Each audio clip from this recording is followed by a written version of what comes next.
berhubung apa namanya lagi ada gangguan sedikit dari suara, jadi belum bisa terlalu banyak berbicara.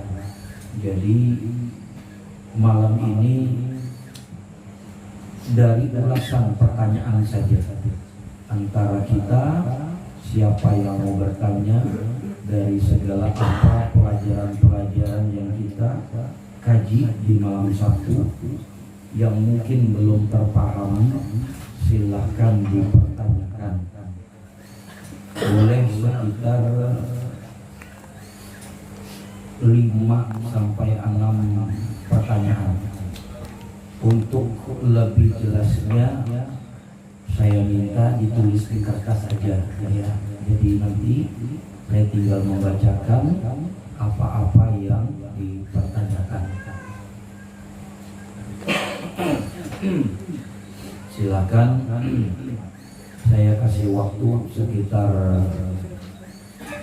ini pasti jam 9 sampai jam 9 baru kita mulai. Sekarang silakan ditulis dulu pertanyaan-pertanyaannya. 5 sampai 6 orang atau 5 sampai 6 pertanyaan. Silakan.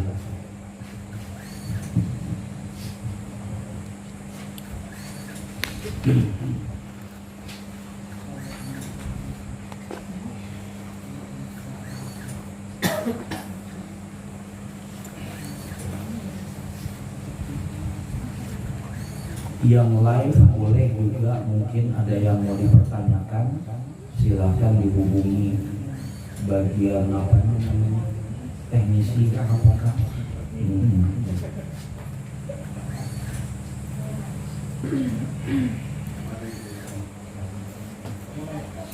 masing-masing yang bertanya tulis namanya ya.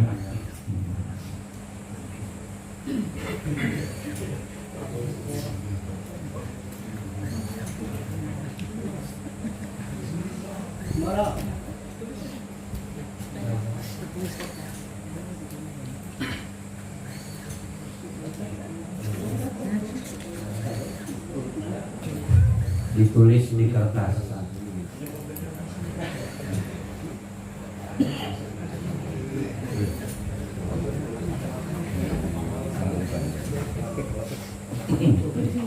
Pertanyaannya seputar hakikat dan ma'rifat.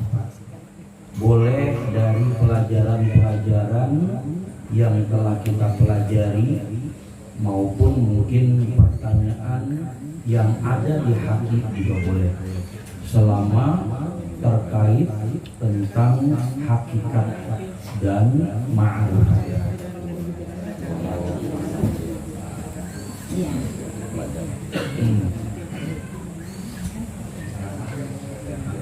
Sepuluh menit lagi.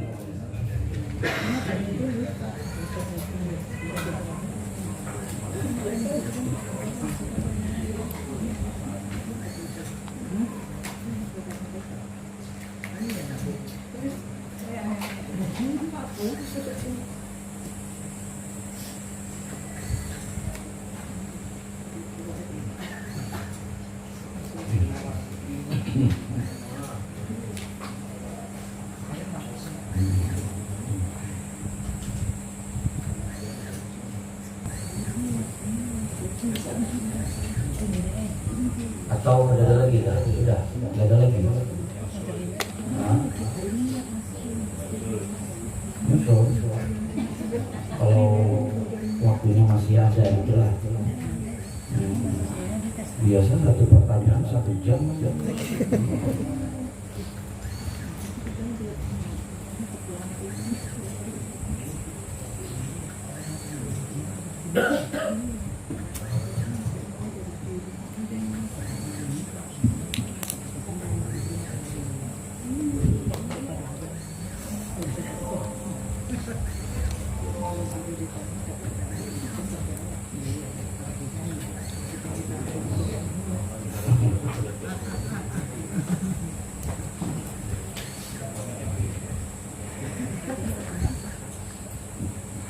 Sudah tidak ada ya? Ada. Bismillahirrahmanirrahim. Kita membahas dari segala pertanyaan yang disampaikan oleh beberapa di antara kita, namanya dirahasiakan ujarnya. Nyala enggak?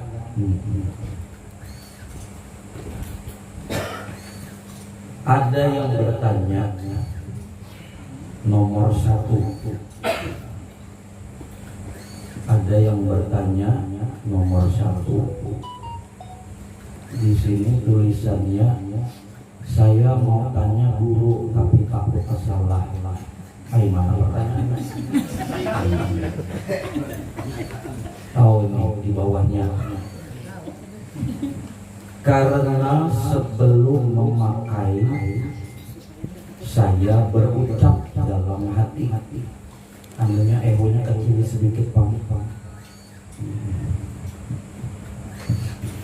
Karena sebelum memakai saya berucap dalam hati, baru memakai.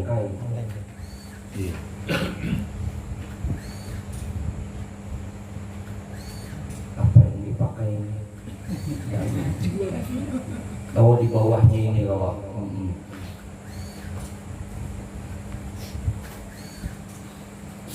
karena sebelum memakai saya berucap dalam hati, baru memakai, yakni aku bukanlah jiwa, yaitu ingatan, pikiran, perasaan, tetapi aku adalah pancaran dari Nur Muhammad. Lalu yang ditanyakan apanya lah?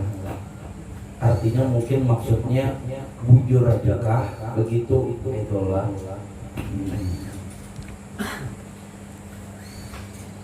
Yang bertanya ini, ia bertanya sebelum memakai pernyataan tadi tentang siapa aku. Nah kayaknya begitu kan, memakai tentang siapa aku, dia ucapkan di dalam hati, yakni aku bukan jiwa, tetapi aku adalah pancaran dari Nur Muhammad. Nah, bila ini dijelaskan atau diuraikan, maka benarlah adanya. Tetapi yang namanya memakai itu, ini kan masalah keyakinan sebujurannya, ya kan? Masalah keyakinan. Jadi tidak perlu diucap-ucap terus. Cukup sekali 2 kali yakin, lalu taguk liur, ibaratnya tuh kayak itu kan. Ibaratnya nah, paham sudah, mengerti sudah, memang itu sudah kan begitu. Lalu taguk liur sudah. Kalau usah diucap-ucap terus. Kalau diucap-ucap terus atau dikatakan terus di dalam hati, itu sama halnya setelah kita pakai nanti dilepas, nanti dipakai lagi, dilepas lagi, dipakai lagi, dilepas lagi, kayak itu maksudnya. Artinya keyakinan yang diyakini tentang pemakaian siapa aku ini tadi belum bulat. Kenapa? Karena diucap terus, dikatakan terus, kayak gitu. Nah itu diibaratkan seperti kita memakai baju, nah kita lepas lagi, pakai lagi baju, dilepas lagi, padahal kan ada masalah. Lain kalau mau mandi hanya dilepas baju, ibaratnya kan kayak itu. Ini kada, jadi pakai taruh saya bajunya. Ya, jadi untuk pertanyaan yang pertama, yakni mengenai keyakinan, apa saja yang berhubungan terkait tentang keyakinan, maka hendaknya jangan diucapkan berkali-kali, jangan diucapkan ketarusan gitu, jangan. Keyakinan itu berbicara tentang rasa. Jika gula itu manis dirasakan, ya udah manis memang gula itu. Siapa bisa mendustakan gula itu manis? Kan kayak itu lah. Sekali dua kali dirasakan, tahu sudah, paham sudah, yakin sudah, ya iya sudah manis gula itu. Jadi bukan ketika setiap minum teh menyambat lagi gula ini manis, minum. Nanti mau olah teh lagi disambat lagi gula ini manis, minum. Kada. Nah, mudah-mudahan dipahamilah. Jadi cukup sekali dua kali paham, mengerti, yakin, kagum liur, ya. Nah, penjelasannya ialah aku bukanlah jiwa. Jiwa itu satu dari tiga, tiga tapi satu kesatuan, itu namanya jiwa. Yakni ingatan, pikiran, perasaan, itulah jiwa. Ketika seseorang itu pikirannya terganggu, maka disebut jiwanya terganggu. Ingatannya, perasaannya terganggu, berarti jiwanya terganggu. Ada nama mengatakan jiwanya sakit.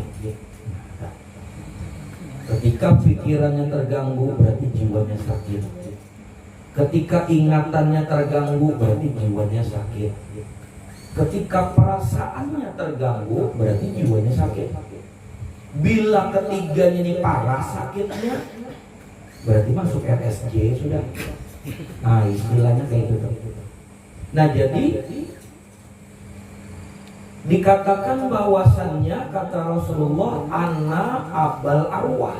Itulah kata Nabi, aku adalah bapak sekalian roh. Roh itu bukan jiwa. Roh bukan jiwa. Roh itulah yang dikatakan pancaran dari Nur Muhammad. Nah, apa yang dipertanyakan di sini ialah terkait tentang keyakinan, yakni tentang aku roh, bukan aku jiwa. Sehingga bila dibahasakan aku bukanlah jiwa, atau aku bukanlah pikiran, aku bukanlah ingatan, aku bukanlah perasaan, melainkan aku ialah pancaran Nur Muhammad, atau aku ialah pancaran dari Nur Muhammad yang disebut dengan roh. Nah, itu tuh jati dirinya manusia itu ya roh tadi. Yang disebut diri sebenarnya diri ya roh itu. Atau diri sebenar-benarnya diri ya roh tadi. Nah, penjelasan roh itu apa? Roh itu ialah pancaran nur dari Nur Muhammad. Nah, aplikasinya dalam kehidupan ini, bila diriku adalah roh, ini penjelasan penjelasan. Bila diriku adalah roh, yakni pancaran nur dari Nur Muhammad, maka mestinya, maka harusnya roh itu yang mengendalikan pikiran. Roh itu yang mestinya mengendalikan ingatan. Roh itu yang mestinya mengendalikan perasaan. Bukan malah sebaliknya, pikiran yang mengendalikan roh, ingatan yang mengendalikan roh, perasaan yang mengendalikan roh. Jangan. Lantas roh itu bahasa kitanya, bahasa manusianya, apakah roh itu? Yang disebut roh itu ialah kesadaran.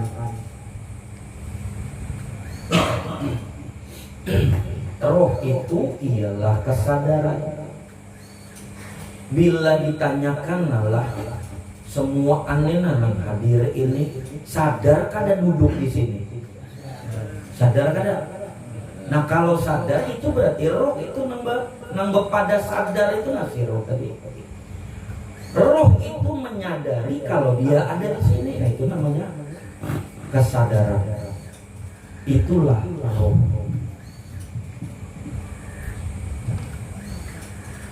Berarti ketika roh itu adalah kesadaran dan ia menyadari dirinya ada di pondok ini, di majelis ini. Ini penjelasan lah. Si roh tadi dari kita semuanya, nah, si kesadaran di diri kita tadi menyadari hadir ada di majelis ini saat ini. Coba renungkan semua. Ketika roh atau kesadaran di setiap diri kita menyadari bahwa sedang hadir atau ada di majelis ini saat ini, apakah pikiran ke lain-lain? Apakah ingatan ke lain-lain? Kalau pengingatan ke Kelandasan, ke Kampung Baru, ada lah. Pikiran menjadi satu kepada kesadaran di sini. Itu lah. Ingatan menjadi satu dengan kesadaran di sini. Ya kan? Perasaan menjadi satu dengan kesadaran di sini. Ya kan? Nah, itu yang namanya ingatan, pikiran dan perasaan terkendalikan oleh si kesadaran itu.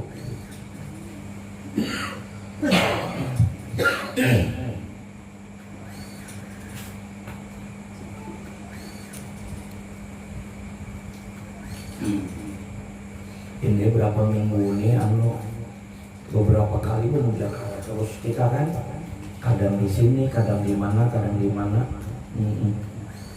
Jadi suaranya sedikit aneh.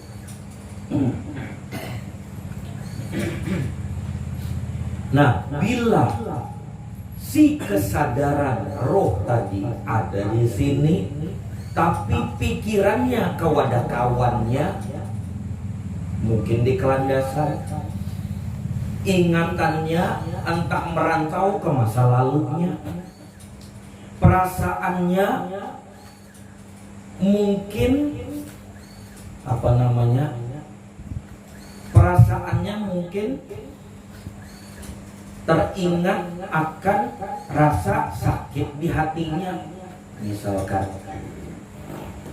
Nah itu berarti kesadaran rohnya kalah dengan pikiran, ingatan dan perasaannya tadi. Paham lah? Bila kesadarannya kalah dengan pikiran, ingatan dan perasaan, maka seolah-olah seperti kada hadir di sini. Di rumah banyak masalah misalkan. Atau di kerjaan, di kantor banyak masalah misalkan. Tapi datang aja ke sini. Tapi pikiran, ingatan dan perasaannya ada di rumah sana. Ada di pekerjaan sana.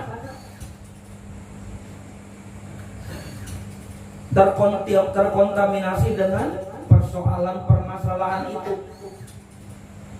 Maka berarti sama halnya kesadarannya kalah dengan pikiran, ingatan dan perasaannya tadi. Sehingga bisa dikatakan hanya tubuhnya aja di sini. Hanya tubuhnya aja di sini. Sementara pikiran, ingatan dan perasaannya kada tak umpat lawan si kesadaran ada di sini. Paham lah? Itulah yang beberapa bulan-bulan lalu dalam pembelajaran kita ada yang disampaikan tentang kalimat fokus. Ya, ada yang pernah ingat lah kita membahas masalah fokus. Nah, itu kan. Bagaimana seseorang itu di dalam dia menjalani suatu amaliyah atau dalam penuntutan ilmu, ia fokus. Atau di dalam ibadah, ia fokus. Semua pikiran, ingatan dan perasaannya tadi bersatu dengan kesadarannya di dalam dia menjalani aktivitasnya. Nah, seperti itu. Nah, itulah yang dikatakan berarti rohnya mendominasi daripada jiwanya. Rohnya yang mengendalikan jiwanya. Itu yang penting. Pernah lihat orang mabuk lah. Mabuk bukan mabuk bis lain. Kalau mabuk bis lain juga itu mabuk darat. Mabuk anu tuh, topi miring, minuman, anggur, arak, macam-macam. Ketika seseorang itu mabuk, itu pikirannya kemana-mana, ingatannya kemana-mana, perasaannya kemana-mana. Ya Allah, nah itu pengalaman. Sekarang ada apa? Jadi pelajaran ya Allah. Nah, pikiran, ingatan, perasaan kemana-mana, kesadarannya hilang, ya kan? Nah, itulah sebagai contoh bahwa kesadaran kalah dengan pikiran, ingatan, dan perasaan. Ketika kesadaran itu kalah dengan ingatan, pikiran, dan perasaan, maka tidak akan ia dapatkan ketenangan hidup. Tidak akan ia dapatkan ketenangan jiwa. Kenapa? Karena saat itu ia sedang dalam keadaan mabuk. Nah, kalau tadi mabuk minuman. Sama juga ketika seseorang ada masalah, persoalan, urusan, pikiran, ingatan dan perasaannya mendominasi ke situ, ke permasalahan tadi, sehingga kesadarannya tenggelam. Nah, itu berarti mabuk. Itu namanya mabuk masalah namanya tak. Itu sama tak, namanya mabuk masalah.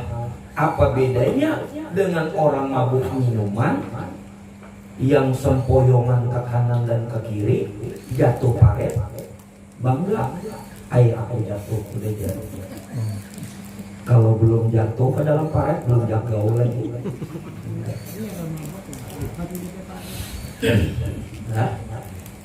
Nah, begitu pula ketika seseorang beribadah, beramaliyah, sholat contohnya. Sehingga ditegaskan di dalam Quran, janganlah engkau dekati sholat sedangkan engkau dalam keadaan mabuk. Itu di Quran dah. Janganlah engkau dekati sholat sementara engkau dalam keadaan mabuk. Dan ternyata dia bukan mabuk minuman. Artinya bukan hanya mabuk minuman, tapi ketika pikiran, ingatan, dan perasaannya itu kemana-mana, maka sama halnya batinnya itu sedang mabuk. Lalu ia sholat. Hukumnya dalam pandangan hakikat, ini kita bicara hakikat. Kalau kita kadang berbicara syariat, hukumnya dalam pandangan hakikat sama halnya dia sholat dalam keadaan mabuk. Nah, jadi ini mengenai keyakinan ini tadi yang diuraikan dalam pertanyaan ini untuk menegaskan supaya terbiasa. Aku bukan jiwa atau ingatan, pikiran, dan perasaan, tapi aku adalah pancaran nur dari Nur Muhammad. Mungkin bisa diistilahkan ini semacam sugesti, ya kan? Nah, jadi si penanya dalam keyakinan ini mensugesti dirinya sendiri, begitu maksudnya, supaya datang keyakinan, begitulah. Tapi intinya ialah apa yang sudah dijelaskan tadi. Ya, intinya apa yang sudah dijelaskan tadi.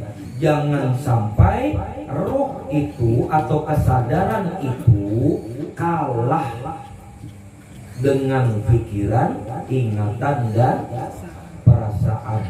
Justru roh itu atau kesadaran itulah yang mestinya mengendalikan pikiran, ingatan, dan perasaan. Pernah suatu ketika salah seorang aulia Allah, ketika ia menghadapi sesuatu persoalan, ia mengucapkan dalam hatinya, segalanya akan berlalu. Ya memang, artinya beberapa waktu kemudian masalah itu berlalu, ya Allah. Sehingga beberapa waktu kemudian lagi ada sesuatu hal lagi yang dihadapi, ia tegaskan lagi dalam dirinya, semua akan berlalu. Ya memang, karena kehidupan itu berproses dan berjalan terus. Sakit gigi ini bisa berlalu, ya kan? Apalagi kalau sudah cabut giginya, ya kan? Semua anak. Ada sakit gigi lagi loh. Semua pasti akan berlalu. Nah, dari penegasan bahwa semua akan berlalu menunjukkan bahwa memang dunia itu selalu berputar.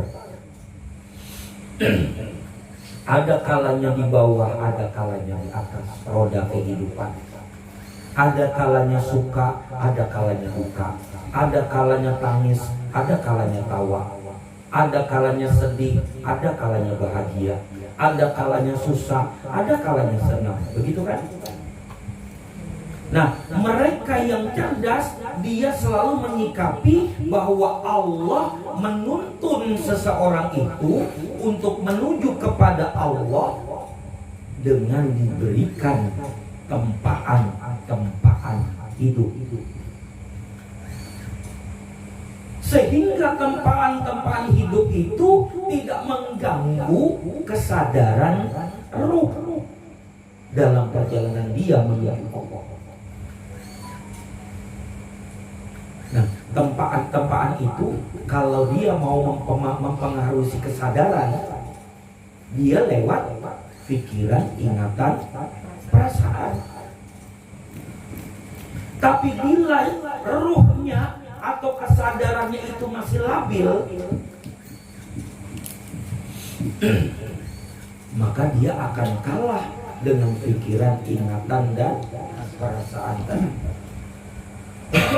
Jadi lika-liku kehidupan itu adalah tempaan hidup untuk menempa si kesadaran. Apakah dia istiqomah di dalam menyadari akan hadirnya Allah, ataukah ia terkontaminasi dengan keadaan melalui pikiran, ingatan, dan perasaan. Yakinkan diri kita bahwa semua akan berlalu. Untuk meningkatkan kualitas yakin. Bila engkau yakin, pasti akan berubah hidup itu. Begitu ceritanya. Yakin saja Allah itu maha baik dan Allah suka memberi yang baik-baik.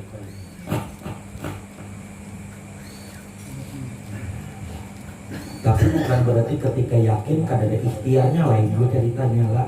Yakin ya berikhtiar kayak itu. Karena itu jembatan dan jalannya. Mudah-mudahan paham lah. Kalau bisa dijelaskan panjang lebar, masih banyak pertanyaannya. Nah. Dua, pada hakikatnya ini satu orang tapi pertanyaannya dua, makanya disebut dua.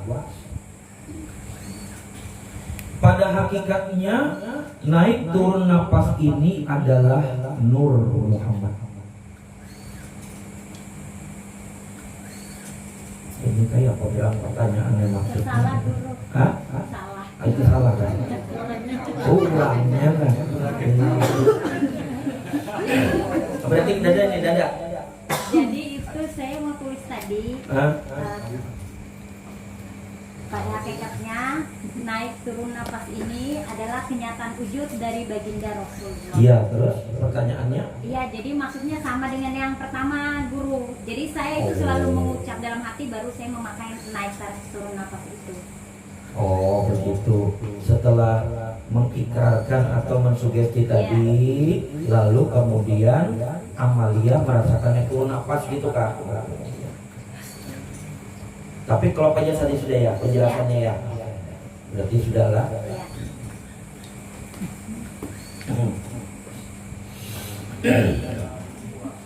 Selanjutnya, nah ini sama nih satu orang pertanyaannya dua nih, nggak apa-apa. Pertanyaannya, apakah perbedaan nafs dan nyawa? Ini ada yang sama tadi mengenai nafs juga tadi. Nafs itu bahasa Arab, ya. Nafs itu bahasa Arab. Arti Indonesianya nafs itu ya jiwa.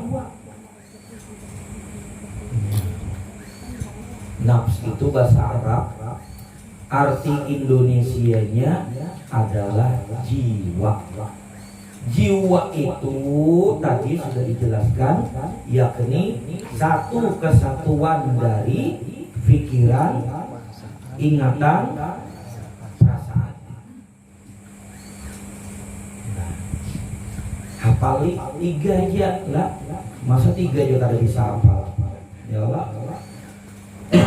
Jadi ketika disambat jiwa, oh paham sudah, pikiran, ingatan, perasaan. Jadi kada perlu diulang-ulang lagi sudah kalau sudah paham. Nafs itu ya jiwa. Jiwa itu ialah satu kesatuan dari pikiran, ingatan, perasaan. Tadi sudah dijelaskan bahwa pikiran, ingatan, dan perasaan itu yang suka terkontaminasi. Siapa aja kita semua ini, di mana aja, siapa saja manusia itu, pikiran, ingatan, dan perasaannya itu suka terkontaminasi dengan hal-hal, urusan-urusan tempaan-tempaan dalam kehidupan dunia. Tinggal bagaimana ruhnya, bagaimana kesadarannya dapat mengendalikan pikiran, ingatan, dan perasaannya. Pahamlah? Berarti kuncinya ada di kesadaran. Kuncinya ada di kesadaran. Kuncinya ada di roh. Bagaimana roh itu bisa mengendalikan pikiran, ingatan, dan perasaan. Berarti roh itu harus kuat. Roh itu harus kokoh. Roh itu harus perkasa. Roh itu adalah kesadaran. Bagaimana roh atau kesadaran itu dapat kokoh? Dia harus sering lebur di dalam Nur Muhammad. Hanya dengan lebur di dalam Nur Muhammadlah maka roh itu akan menjadi kokoh. Istilahnya dalam ilmu disebut fana. Roh itu harus fana di dalam Nur Muhammad. Fana di dalam Nur Muhammad itulah yang disebut dengan fana fir Rasul. Untuk fana fir Rasul, anak tangganya awalnya fana fir mursyid, lalu fana fir Rasul, lalu kemudian setelah ia kokoh, baru dia masuk ke dalam fase berikutnya, yakni fana fillah. Apa perbedaan nafs dan nyawa? Nafs adalah jiwa. Nyawa itu apa? Nyawa itu ia naik turunnya nafas. Ini nyawa. Naik turun nafas ini yang nyawa disebut nyawa. Nah, kalau nafs itu adalah jiwa, yakni pikiran, ingatan, dan perasaan. Sedangkan nyawa adalah naik turunnya nafas. Ini ada kalau lah naik turun nafas, ada kalau lah. Berarti ada nyawanya nih. Tapi nanti ketika naik turun nafas itu sudah stop, berhenti, ada lagi nyawanya. Ada lagi nyawanya. Ya. Tidak ada lagi nyawanya. Kenapa? Napasnya berhenti.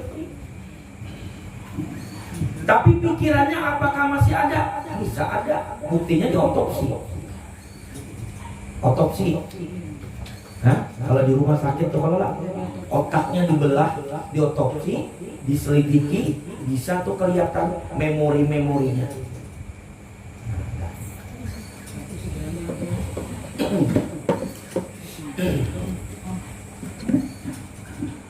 Nafs itu jiwa, yakni pikiran, ingatan, perasaan. Sedangkan nyawa itu ialah naik turunnya nafas. Adapun naik turunnya nafas itu, kalau dalam pembelajaran kita, sebenar-benarnya diri ialah hayat. Sebenar-benarnya hayat ialah roh. Sebenar-benarnya roh adalah nyawa. Yang dikatakan nyawa itu ya naik turun nafas. Naik turun nafas itu adalah sir atau rahasia. Itulah Nur Muhammad. Ya Allah. Tapi yang dimaksud Nur Muhammad di situ adalah Nur Muhammad yang muhaddas atau nurnya Muhammad.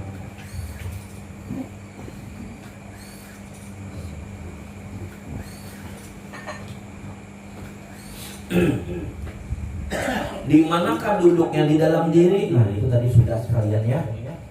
Di manakah duduknya di dalam diri? Nafs itu duduknya di pikiran, ingatan, perasaan. Sedangkan nyawa duduknya yaitu di naik turun nafas. Kemudian jelaslah, terutama namun takut.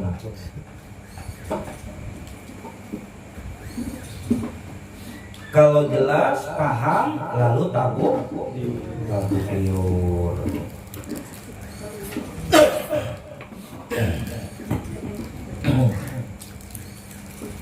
Pertanyaan berikutnya,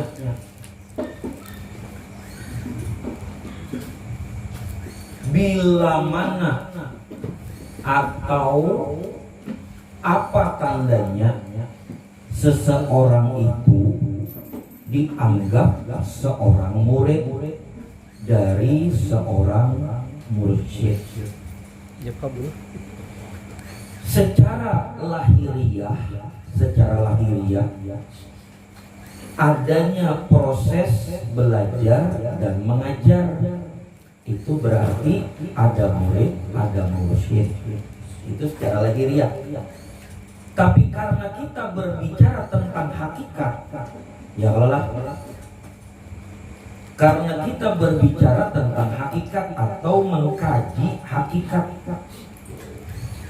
dalam pandangan hakikat, seorang murid itu baru dia benar dikatakan sebagai seorang murid dari seorang mursyid ketika ada keterhubungan dan ketersambungan sir antara sir murid dengan sir mursyidnya. Nah, ini penjelasannya.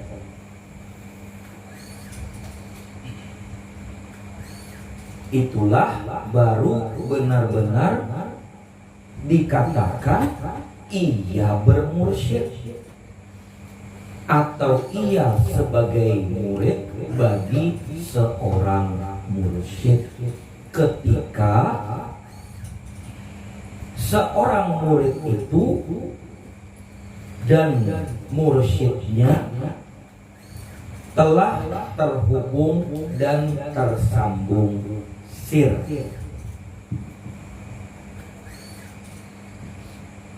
Pertanyaannya, kayak apa geram maksudnya tersambung sir? Lah, ini contoh ringan saja, contoh ringan. Saya ambil contoh ringan aja. Selebihnya renungkan sendiri. Dulu, ini perjalananlah riwayat hidup. Dulu di awal menuntut belajar lawan abah guru,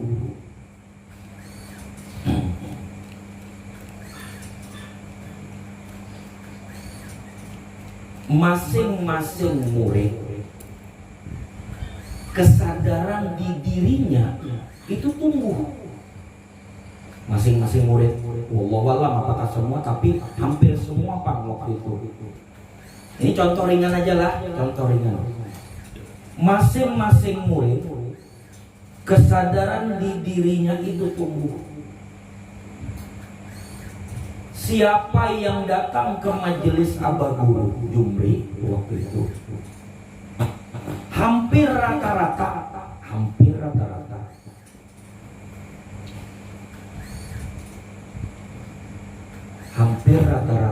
maju dari pintu, masuk rumah, lalu menghadap ke Abah Guru, lalu menyelipkan rokok sekotak. Bukan diminta. Abah Guru Jumri tidak pernah minta rokok, enggak. Hampir rata-rata mereka itu ketika masuk ke rumah langsung berhadap, langsung menyelipkan rokok di hadapan sidik.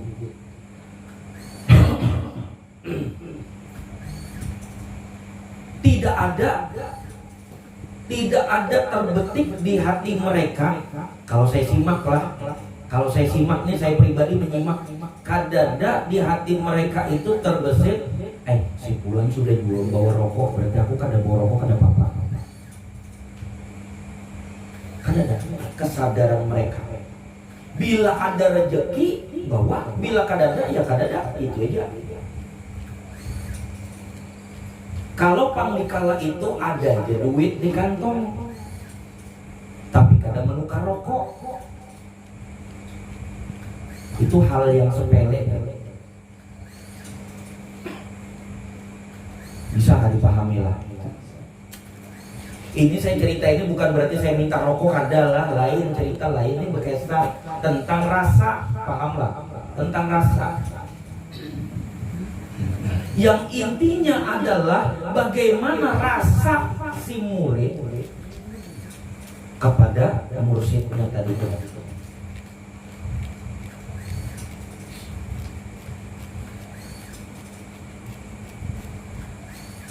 Itu hal yang sepele ya.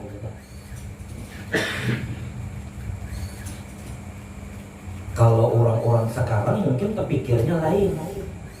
Si Fulan ada yang bawa rokok, berarti aku kada bawa rokok, kada apa-apa. Mungkin ada yang kepikir kayak itu. Oh, si Fulan datang ke majelis ada jangan bawa air mineral 1 dus, berarti aku kada bawa juga kada apa-apa. Ada aja kok di pondok. Itu hal yang sepele kan. Lain namanya kada berduit, ya kalau lah, ya kan? Amunnya duit ada aja, cukup aja, kenapa kada bawa? Ibaratnya, paham lah.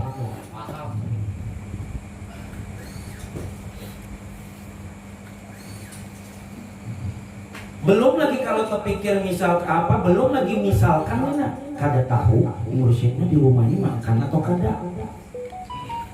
Ini baru rokok. Baru rokok aja mungkin kada terpikir. Apalagi masalah makanan. Atau mungkin ini mursyid gue lagi sehat kah? Sakit kah? Mungkin kada terpikir. Kalau kita dulu Bahari waktu belajar itu selalu tuh mikirkan ini abang guru ini kira-kira di rumah ini ibu ini kan lagi sekolah, ini disekolahkan Pertamina waktu itu kan. Ibu tuh disekolahkan Pertamina di Cepu. Dia berarti kan abang guru sendirian di rumah. Kita ini kepikir ini abang guru ini di rumah sorangan nih. Ada aja kahana mandangan di sana nih. Menyediakan teh kah apakah. Akhirnya datangan kita ke sana, bahkan sampai gulingan di rumah Sidin. Ini hal sepele lah. Sebujurnya kada perlu diungkai ini, lah. Tapi karena pertanyaannya seperti ini, mau kada mau baik disampaikan, ya kan? Jadi ampun maapai, lalu tak ungkai nah, karena pertanyaannya seperti ini. Sebenarnya kada pantas juga disampaikan lah, tapi yang penting mudahan paham kita bertahan. Kalau usah panjang-panjang itu paham aja sudah. Pertanyaan berikutnya.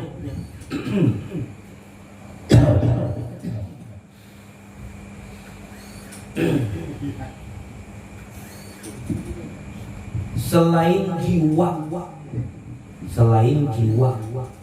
yang bisa disiksa dikubur, apakah nafsu juga disiksa dikubur? Nah ini sebenarnya ada kaitan dengan yang tadi. Nafsu itu sebutan manusia, sebutan orang kita Indonesia.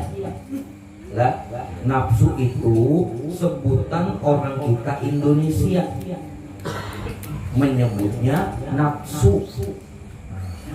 Padahal nafsu itu ya nafs sama. Cuman orang kita sudah mulai halus menyebutnya nafsu. Nah itu nah. Asal kata nafsu itu ya nafs. Nafs itu ya jiwa. Ya kan tadi lah.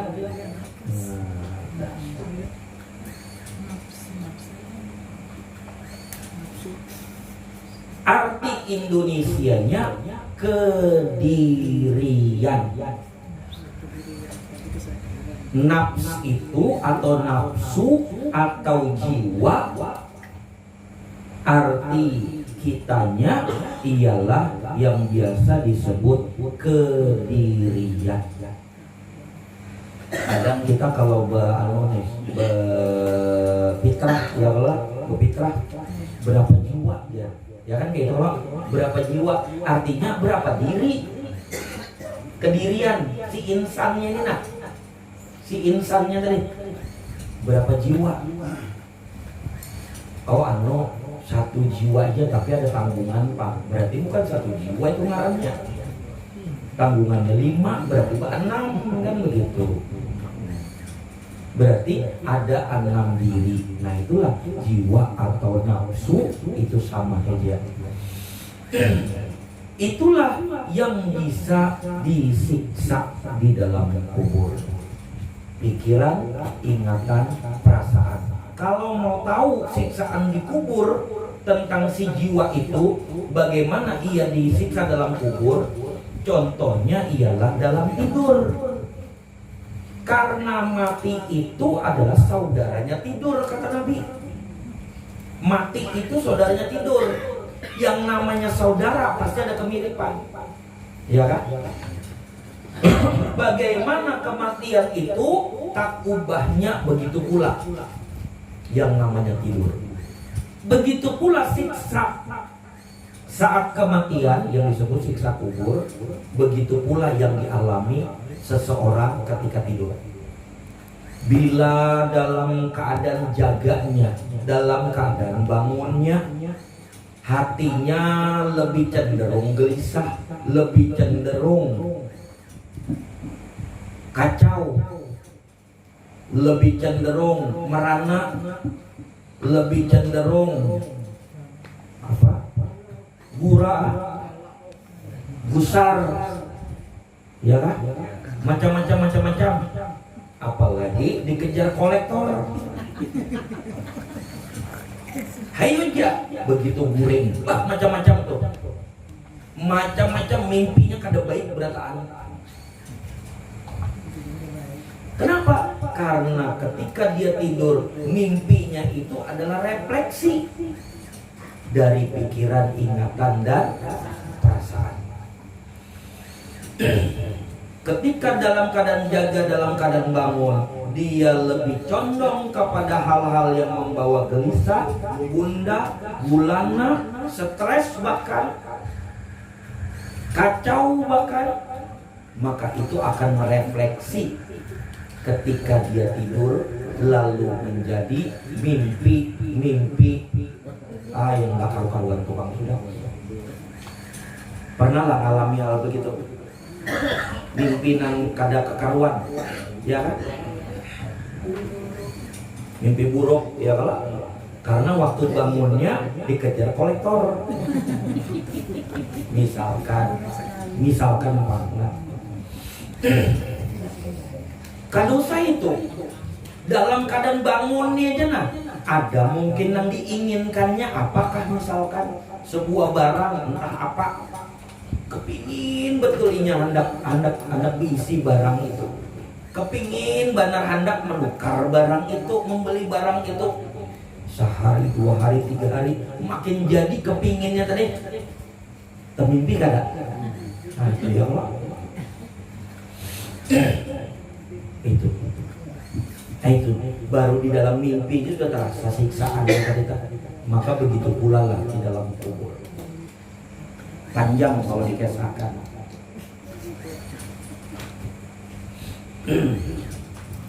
Pertanyaan berikutnya.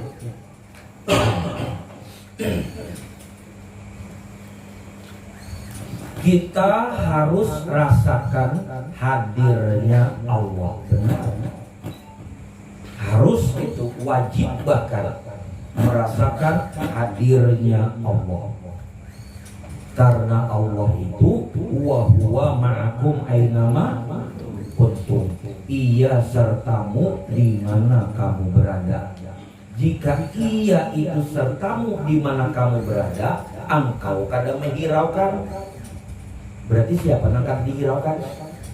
Ayo, Allah. Kalau kata Allah di Quran, wa huwa ma'akum ainama kuntum. Dia Allah sertamu di mana kamu berada. Lalu si insan tadi kada menghiraukan Allah. Padahal Allah sertanya, tapi kada dihiraukan. Kalau berbicara manusia, lah berbicara manusia tuh ada bini di samping, Bini kada dihiraukan, sarek kada si bini dari, haur HP aja dia. Apa gerang tuh di HP ta? Ada apa aja gerang di HP ta? Bini di samping. Iya kan? Nah pengalaman lelakiannya.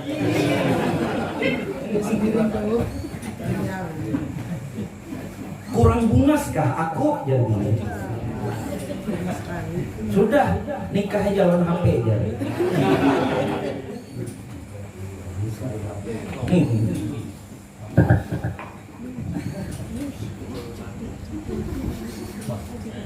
Ini tuh nang lelakian paham benar gue. Padahal sama aja.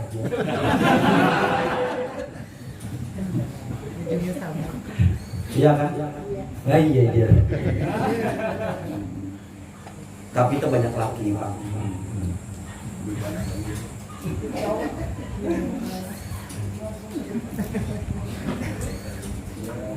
Goreng berselimut, bercahaya wajahnya. Begitu dibuka sekalinya ada HP-nya. HP-nya nyala, jadi bercahaya wajahnya.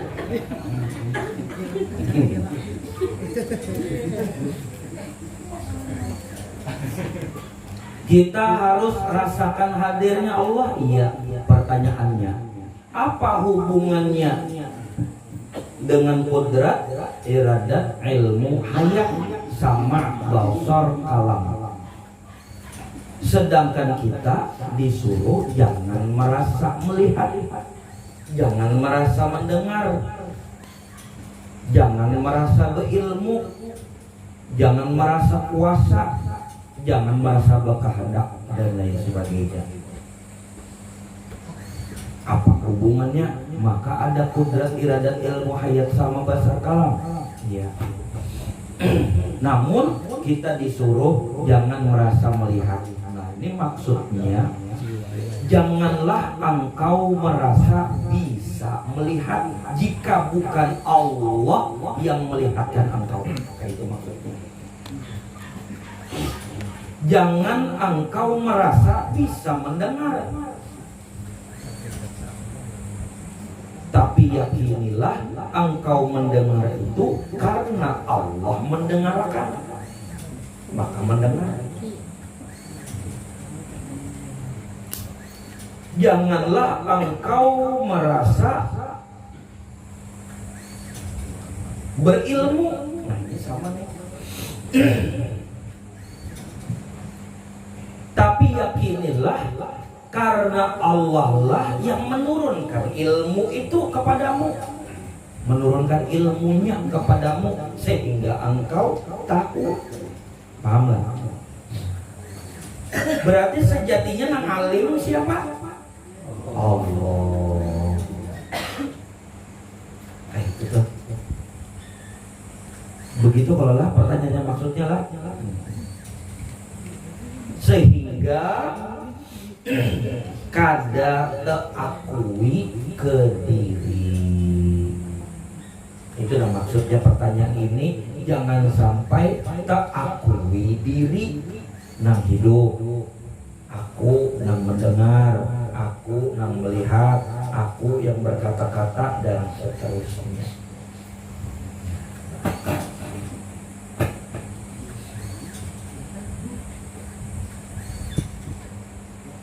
Gimana penjelasannya? Nah itu tadi sudahlah penjelasannya.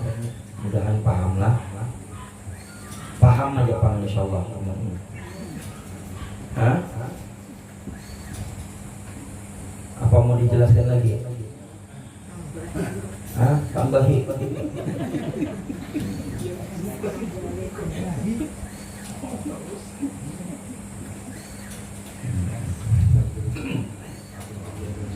Tambahilah.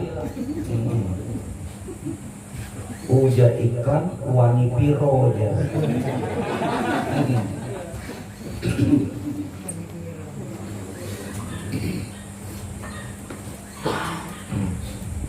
Nanti tambahannya di pertanyaan berikutnya. Insyaallah mudah nyambung.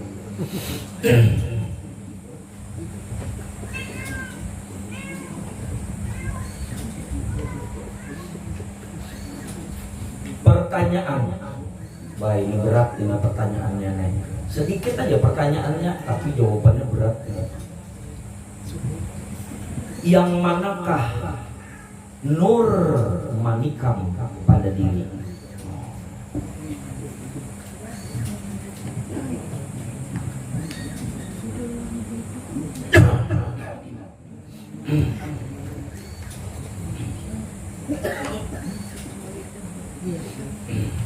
Yang manakah nur manikam pada diri?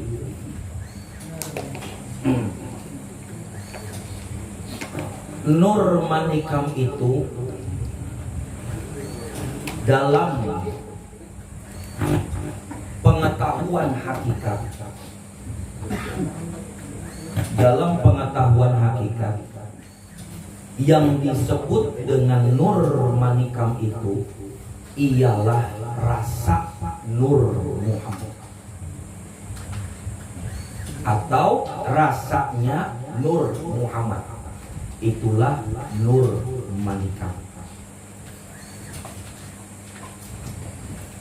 Jadi segala sesuatu apapun semua ada rasa. Contoh semangka ada rasanya, mangga ada rasanya, belimbing ada rasanya, anggur ada rasanya, rokok ada rasanya. Apa aja, apa aja, segala sesuatu yang bernama, segala sesuatu yang bernama itu ada rasanya. Apa aja, termasuk Nur Muhammad. Itu nama. Kalau Nur Muhammad itu sebutan, ialah sesuatu yang bernama atau sesuatu yang tersebutkan ada rasanya. Nah, rasanya Nur Muhammad itulah Nur manikam. Jadi ketika ada mendapatkan suatu kalimat atau tulisan di dalam kitab atau di mana saja yang tulisan itu menyebutkan kalimat Nur manikam, maka yang dimaksud dengan Nur manikam itu adalah rasanya Nur Muhammad. Sedangkan rasa Nur Muhammad itu bertingkat-tingkat. Ada level-levelnya, ada tingkatan-tingkatannya, ada martabat-martabatnya. Dari yang kecil, rasa yang bawah, rasa yang sedang, rasa yang di atas, bahkan rasa yang lebih lagi daripada yang di atas. Bertingkat-tingkat. Setidaknya kita mengetahui sebagian rasa dari rasa Nur Muhammad atau yang disebut Nur manikam. Apa sebagian di antara rasa-rasanya Nur Muhammad itu yang disebut Nur manikam? Ketenangan, lapang, damai, tentram, plong. Itu rasa Nur Muhammad. Itu pun rasa manikam atau Nur manikam. Tenang, lapang, damai, plong, nyaman, dirasa di dalam dada ya, bukan di lidah lain, tapi di dalam dada. Atau bisa dikatakan di dalam jiwa, boleh. Beda kalau di dalam jiwa sama di lidah, beda. Kalau di lidah kan kita makan semangka kan itu, makan mangga ya itu di lidah. Ini di dalam dada, di dalam dada, di dalam nih Bang. Bila engkau di dalam dadamu merasakan tenang, lapang, damai, tentram, plong, nyaman, itu sebagian daripada rasa Nur Muhammad yang disebut Nur manikam. termasuk gembira, bahagia, senang.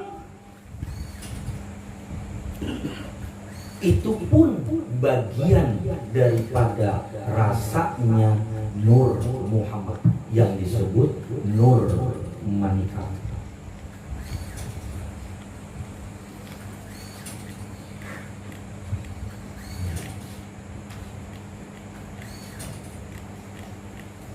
Apalagi banyak, nyaman, tentram, senang, gembira, bahagia, nikmat, dan lain sebagainya yang dirasakan di dalam dada. Itu adalah rasa Nur Muhammad. Akan tetapi ada cirinya. Kalau itu adalah rasa Nur Muhammad, apa cirinya? Engkau merasakan tenang bukan karena dunia. Engkau merasakan tentram bukan karena dunia.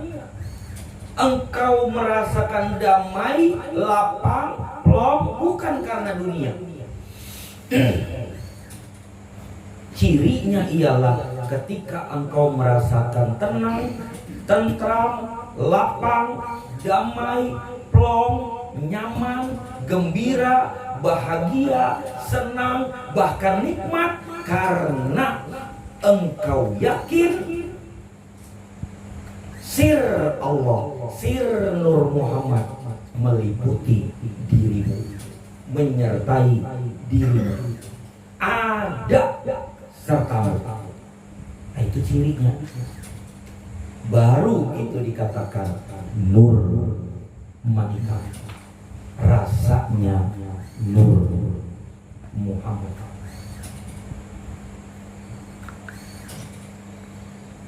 Selain itu, karena dunia, karena harta, karena kekayaan, dan lain-lain sebagainya, itu rasa-rasa yang semu dan fata morgana. Jadi kalau mau tahu yang dimaksud Nur Manikam, yakni rasanya Nur Muhammad, harus kuncinya ialah dikarenakan yakin bahwa sir Allah, sir Muhammad meliputi dirimu, dekat dengan dirimu, serta dirimu. Baru itu benar yang disebut rasanya Nur Muhammad, yang disebut Nur Manikam. Jadi pertanyaannya, yang manakah Nur Manikam pada diri? Ya, ketenangan di dalam dada, kedamaian di dalam dada, tentram di dalam dada, plong di dalam dada. Bahkan seolah-olah hati itu luas, seluas-luasnya. Lapang berarti lapang. Dikarenakan kuncinya ia yakin sir Allah, sir Muhammad meliputi dirinya, menyertai dirinya.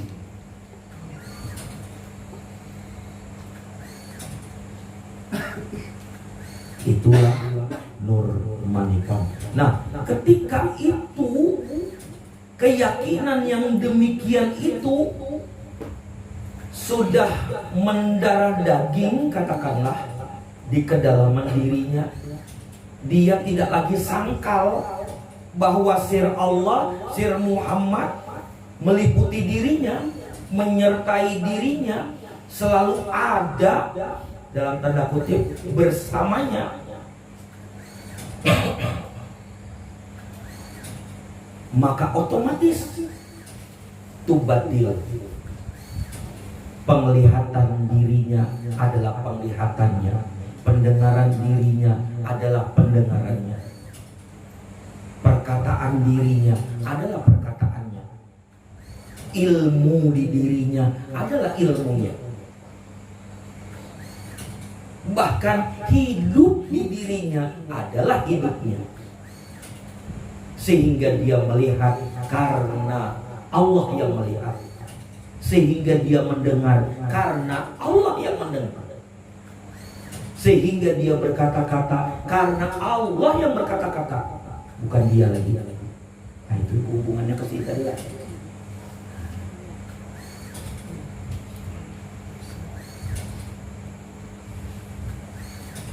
Tapi ada tanda-tandanya. Apa tanda-tandanya? Itu tadi. Apakah sudah ada ketenangan dalam dadamu? Nah, itu tanda-tandanya. Tidak bisa asal ngomong ini yang melihat Allah, ini yang mendengar Allah. Kan ada kayak itu kalau di luaran sana. Di luaran sana ada kayak itu. Ini yang berkata-kata ini Allah. Banyak yang kayak itu. Yang hidup nih Allah aja. Tapi orangnya usang terus. Hah? Penyarikan lagi. Tukang gelisah lagi. Tukang gibah lagi. Ada juga macam-macam. Ada tandanya. Tidak bisa asal begitu. Seseorang itu baru benar dikatakan bahwa yang melihat ini bukan lagi dirinya, tapi Allah yang melihat. Tatkala dia mendengar, bukan dia lagi yang mendengar, tapi Allah yang mendengar, dan seterusnya dan seterusnya. Ketika tanda-tanda itu sudah ada pada dirinya, apa tandanya? Tenang jiwanya, lapang dalam dadanya, plong dia selalu rasakan, damai dia selalu rasakan, bahagia dia, gembira dia, senang dia dalam menjalani hidup, nikmat dia menjalani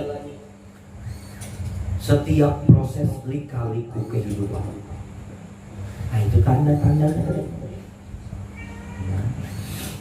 Kalau senang muluk-muluk dulu kayak apa kita supaya bisa masuk di dalam ketenangan jiwa.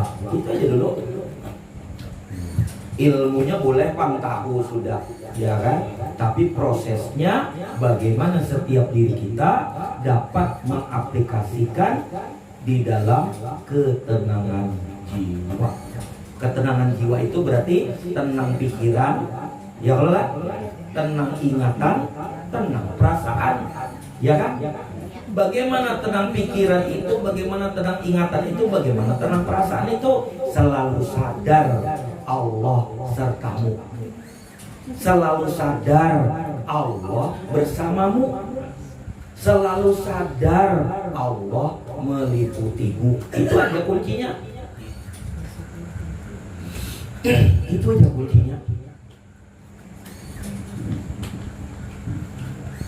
Ketika engkau dirusuhin orang, misalkan ada aja kalau orang terpancing, ada aja kalau. Ketika engkau dirusuhin orang, macam-macam orang ini menguyaunya, sudah menguyau pulang, menguyak pulang, macam-macam. Ini Banjar Pohuluan, macam-macam bahasanya. Ketika mereka ini menyambati engkau macam-macam, yakinkan dalam dirimu, asal Tuhan, asal Dia, asal Allah tidak mengatakan yang tidak baik pada diriku, masa bodoh mereka. Kayak itu maksudnya. Asalkan Allah selalu senang pada diriku, masa bodoh apa yang mereka katakan. Asalkan Allah selalu tersenyum kepadaku, emang gue pikirin apa yang diomongin. Kita kadang banyak yang terpancing.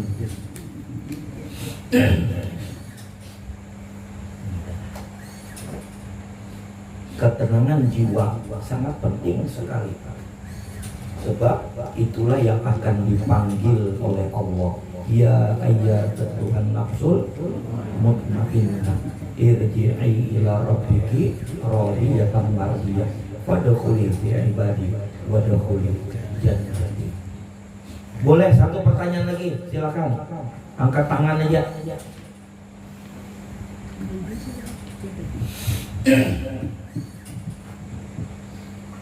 Silakan.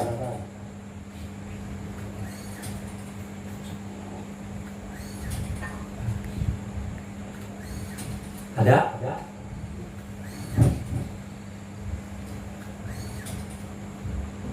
Ada? Satu aja. Wah, ada bisi pertanyaan berarti nih. Nanti sudah bule hanya banyak pertanyaan. Sudah bule ke rumah hanya banyak pertanyaan. Di sini sudah bertanya hilang pertanyaannya. Nah, apa? Hilang pertanyaannya. Apa? Sudah dijawab.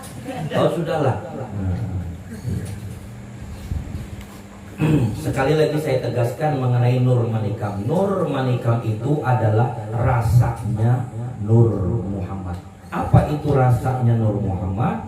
Ketenangan, tenang, lapang, plong, damai, nyaman, senang, gembira, bahagia, nikmat, dan lain-lain sebagainya.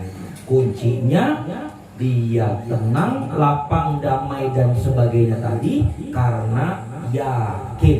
Apa yang diyakini? Bahwa sir Allah, sir Muhammad dekat dengan dirinya, meliputi dirinya, selalu menyertai dirinya, selalu bersamanya. Pahamlah? Paham kan? Kalau sudah kadada, alhamdulillah, itu aja yang kita bahas di malam hari ini. Mudah-mudahan apa yang tersampaikan dari sekian penjelasan-penjelasan dari pertanyaan-pertanyaan yang ada tadi membawa setiap diri kita untuk menjadi lebih baik lagi dari hari-hari kemarin, sehingga hari-hari berikutnya ke depan bisa semakin lebih baik lagi di dalam keyakinan dan juga di dalam aplikasinya dalam kehidupan.